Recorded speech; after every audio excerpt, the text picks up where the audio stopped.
الحمد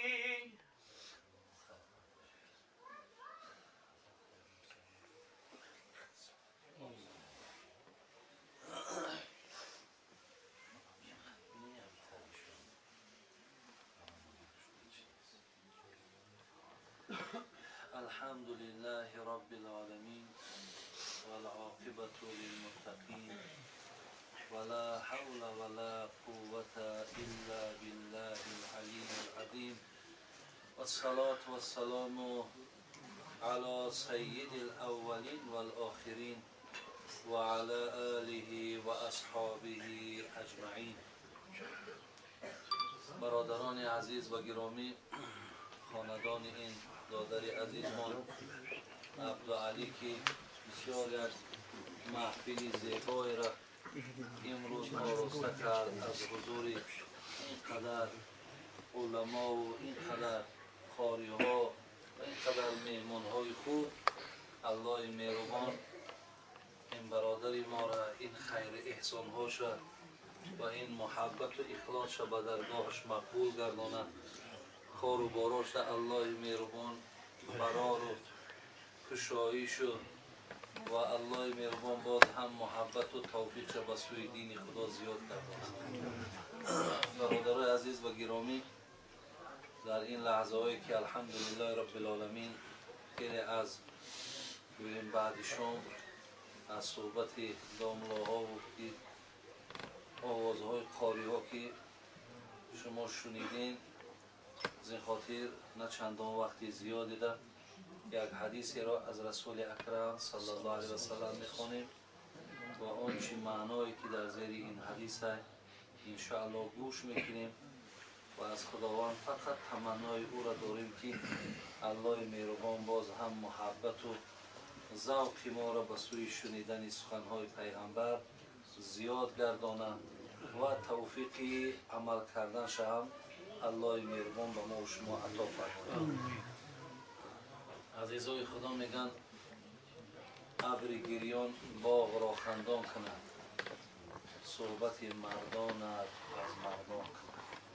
الحمدلله رب العالمین که چگونه که قبلا کمی هم گویم در گرد همین مسئله و ما و شما گوش زد شد که چی محفل های خیلی زیبا هم داشتیم، ولی همش انشاءالله از نزد خودش است و الله مهربان هرچی خواهد همون می شود و هیچ کاری الله مهربان به حکمت نیست. برادر عزیز، از خداوند همیشه در علاهیدگی و در جمعیت و دعا کن در کار که خداوند برای ما و شما باز همه فراهمی دین و همه آزادی دین مونه الله مهربان عطا فرماید.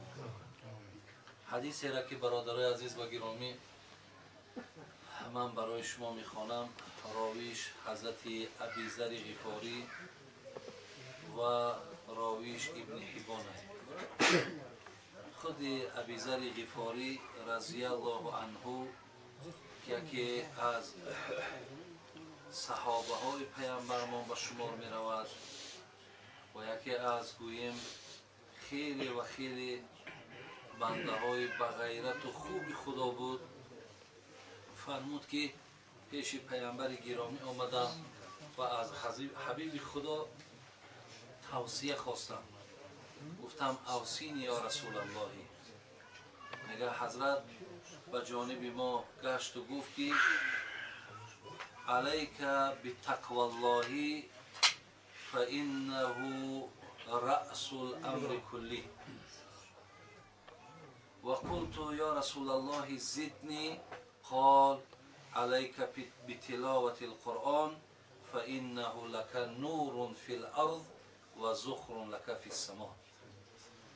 برادرای عزیز و گرامی، وقتی ابیذر غفاری که از پیامبر یک توصیه خواست و یک گویم راهنمایی خواست و از حضرت خواست که چیزی یک نیکی را برای خودش شنود، وقتی طلب کرد از پیغمبر، برادر عزیز، این نه تنها برای ابیذر غفاری است بلکه به همه ما و شما هم این چیزا البته لازم گردانیدن خیلی مهمه. مثل که ابیذر غفاری را چی گفت؟ گفت از پروردگار بترس و سری همه کارها و خوبی ها این ترس خداست. بعد از آن وقتی ابیذر غفاری باز خواست که دیگر توصیه برای من بگو، حضرت چی گفت؟ گفت تلاوت کن قرآن را، برای تو نور در زمین و ذخیره در آسمان. برادرای عزیز و گرامی، حالی میبینی یکی ترس خدا، یکی خواننده قرآن، هر دو را با آیت و با حدیث چین میکنی. این الله مهربان در سوره مبارکه حجرات ان اکرمکم عند الله اتقاکم میگه. این نابسته از رنگ هامان، نابسته از محل هامان، نابسته از شرایط هامان، الله مهربان چی میگه؟ بهترین شما، مکرمترین شما در پیشگاه خداوند آن کسی هست که از الله میترسد. هدایتی که ابیذر غفاری را پیامبرمون کرد همین بود که از خدا بترس تا از زمره بهترین بندگان خدا تو به شمار بروی. همچنان برادرای عزیز در سوره مبارکه مائده هم انما یتقبل الله من المتقین، الله مهربان چی میگه؟ ما قبول میکنیم هر یک عبادت و هر یک عملی را از کی؟ از کسی که از خدا میترسه. یعنی ترس خدا برادرای عزیز و گرامی بسیار برای هر کدام ما مهم بوده است. هم مرتبه و منزلت من پیش پروردگار بالاترین و هم هر چیزی را که انجام میدیم الله مهربان میگه من از شما قبولش میکنم.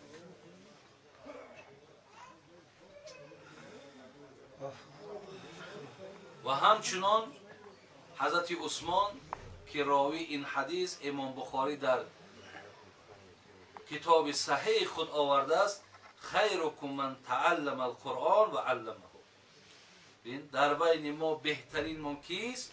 آن کسی که قرآن میخواند و این قرآن با دیگران تعلیم میدهد.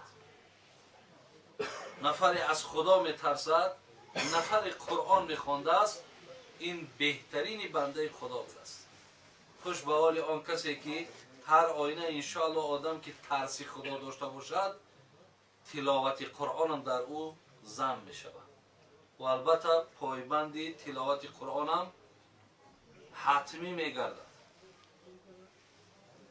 و ترس خدا هم برادر عزیز برای خود بسیار ثمره ها دارد، بینهایت میوه های زیاد دارد. هر کسی که از خدا بترسد، حتی حضرت مولوی جنونی خدا رحمت و مغفرت کند و ما و شما یک گوش زدم دارد، میگه بترس ای بنده از قهر الهی که ترسان است از وی مرغ و ماهی.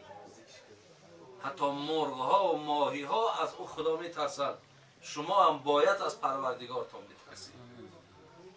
انسان که از خدا ترسید برادرای عزیز و گرامی حقیقتا همه کاری او بنیکی است، همه کاری او خیر است، همه گویم همون انسان حقیقتا کامل می شود وقتی در او اگر ترس خدا جای گیرد. این الله مهربان در قرآن و من یتق الله یجعل له من امره یسرا. حتی ببینید ثمره ترس خدا، میوه ترس خدا انسان را به کجا میبرد؟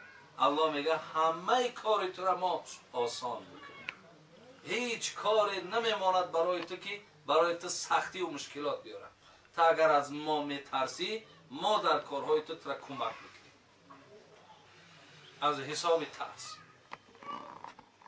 یا از حساب ترس ببینید همون 7 طایفه که در زیر سایه عرش خدا هست در روز قیامت یک تشکیه است، همون نفری که رجل دعته امرأة ذات حسن و جمال فقال اینی اخاف الله. هر کسی که اگر برادرای عزیز دست به زنا نمیزنه. هر کسی از این کار شنیخ چه دور میگیره. حتی که اگر در این کارم امکانیت هم که پیدا کنه، وقتی گوید که من از پروردگار رو میترسم، ببینید و کجا میبرد ترس خدا؟ زیر سایه عرش خدا در روز قیامت ترس خدا میبرش. حتی در صحیح بخاری میگه مردی بود در دنیا بسیار بسیار آلوده عصیان بود یا کمبودی بود و از ملاقات پروردگارش بسیار ترسان بود، خیلی خیلی ترسان بود. گو با پروردگار و مقصد با این احوال چگونه من ملاقات میکنم. بعدا فرزنداش امر کرد که وقتی من از دنیا که گذشتم مرا کفن نکنید، مرا خانه قبر نبرید، مرا آتش میزنید و همون مشت خاکی مرا در بیابان پاش میتید. شاید بنده حالتهای نافهمیش بود یا از جمله آدمای نادان بود، نمیفهمید که خدای مهربان هر یک استخوان آرد شده را هم جمع میکنه. ایحسب الانسان ان لن نجمع عظامه بل قادرین علی ان نسوی بنانه. الله مهربان قادر هستی حتی سرای انگشت شما را جمع.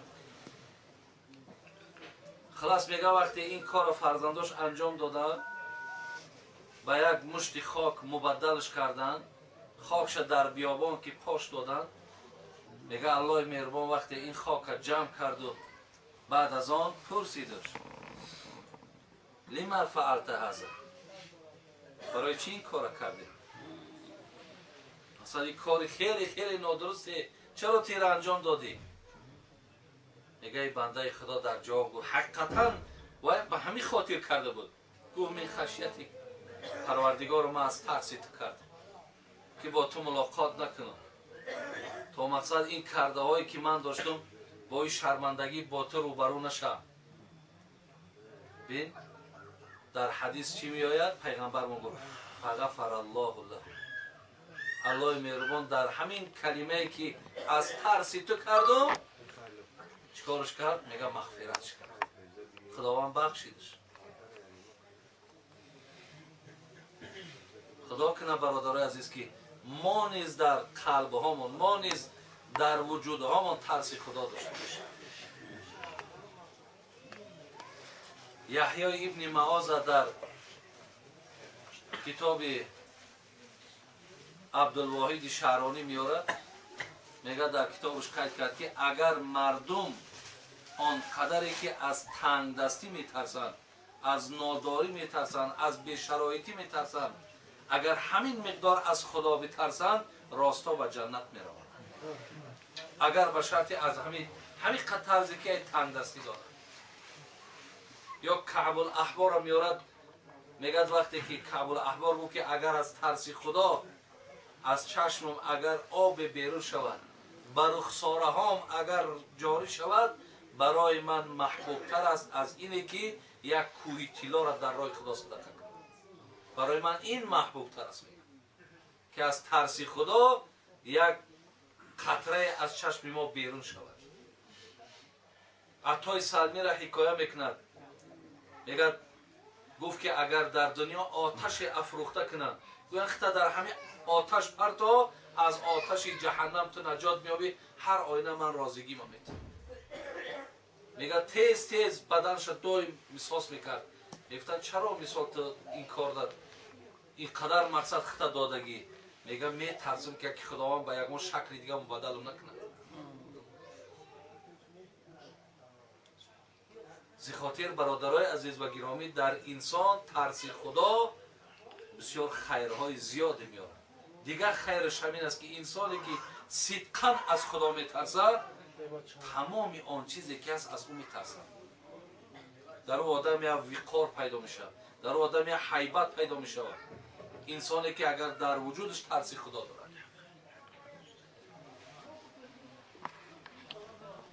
در قرآن میگه این تصبروا و تتقوا لا یضرکم کیدهم شیئا. الله مهربان میگه اگر کسی که از خدا میترسد لا یضرکم کیدهم شیئا، هزار اگر دشمناش بدبختاش اگر صدها حیله گذاری هم که در راست او کنند به او ضرری رساندن میتونه اگر انسان از خدا بترسد. همچنان در دوامش ابیذر غفاری را چی گفت؟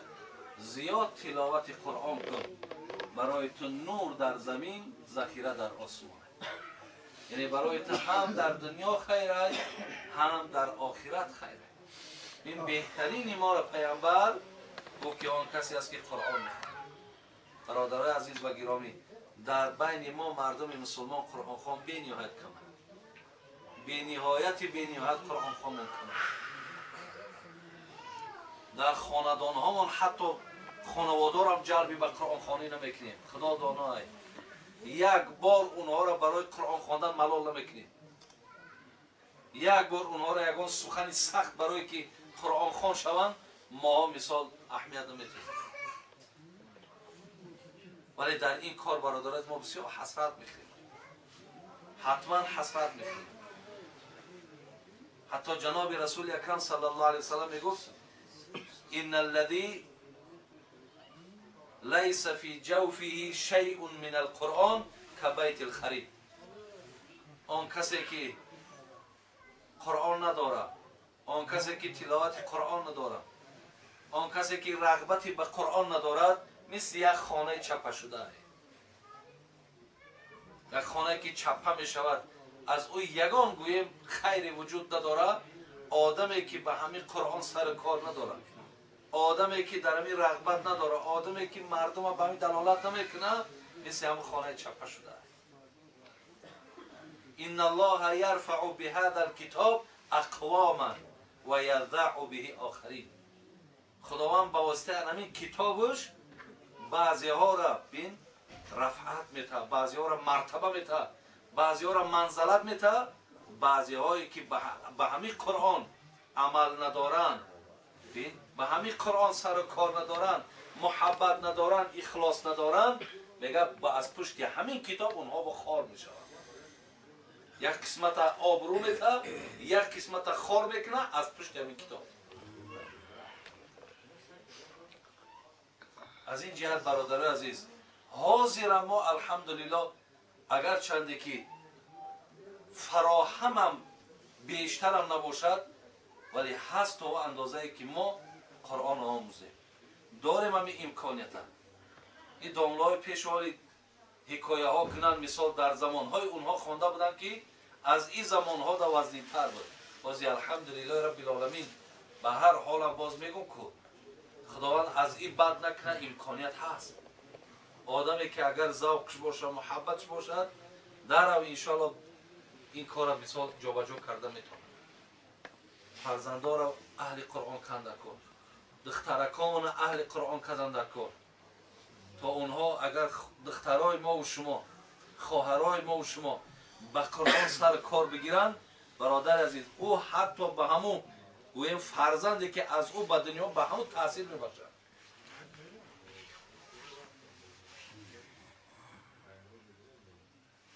خدا کنه که این توصیه‌ای که حبیب خدا با ابیذر غفاری داد خداوند